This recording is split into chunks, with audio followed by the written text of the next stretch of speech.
Now let's look at the war in Ukraine, which has been on for 33 months now. But it is just entering its most dangerous phase, with major escalations from both sides recently. Ukraine has started firing Western weapons into Russian territory. It has fired American and British long-range missiles at Russia. In response, Moscow tested out a new weapon, a hypersonic ballistic missile called the Oreshnik. Russia says it is the first of its kind in the world, and there is no defense against it. This has sent alarm bells ringing. Ukraine is in a panic, which is to be expected, but its Western allies are afraid too, especially Germany.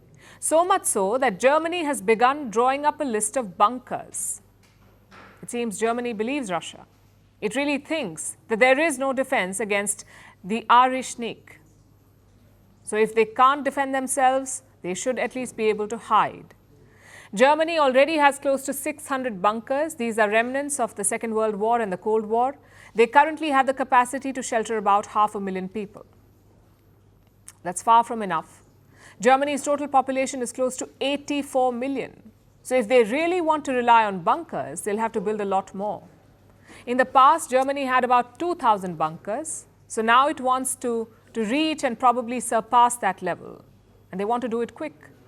They're looking at converting underground train stations and car parks into bunkers, similar to what Ukraine did when the war began. But that's not all. Germany is planning to convert some public and private properties as well. This was announced by their Interior Ministry yesterday. It also said it would encourage people to build their own bunkers at home, in their basements or garages. Germany also plans to roll out an app which can help guide people to the nearest bunker in case of an attack. Now, the bunker plan may sound eerily familiar. It takes us back to the Cold War when everyone thought that a nuclear attack was imminent and they were making preparations to stay safe. The Cold War ended about 35 years ago, but it seems the world is back to where it started, with Moscow and the West on the precipice. The Western military alliance NATO is considering its options. NATO is at a critical juncture trying to figure out what to do about the new Russian missile. Ukraine wants better air defenses. It hopes to shoot down the Oreshnik missiles. So as usual, it wants the West to provide the equipment. But at this point, it's a tough ask. The West will have to scramble more resources together, or they may have to part with their own defenses. Both are a problem right now.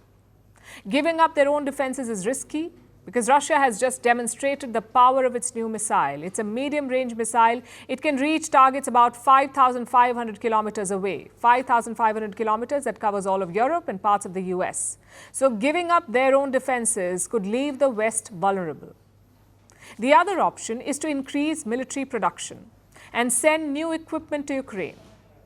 But that will also be difficult because the biggest military aid provider is the US, and the incoming president, Donald Trump, wants to end the war. Well, thank you very much. It's an honor. He won't keep sending blank checks to Kiev. And without the Americans, NATO can't really arm Ukraine effectively, not at present anyway. The Europeans are planning to expand their indigenous defense industries. They're planning to become more self-sufficient, less dependent on the US. But all of this will take time. Time that Ukraine does not have. There is no quick fix for Ukraine's problems and no shortcut to counter Russia's new missile. So by the looks of it, NATO can't do much except prepare bunkers.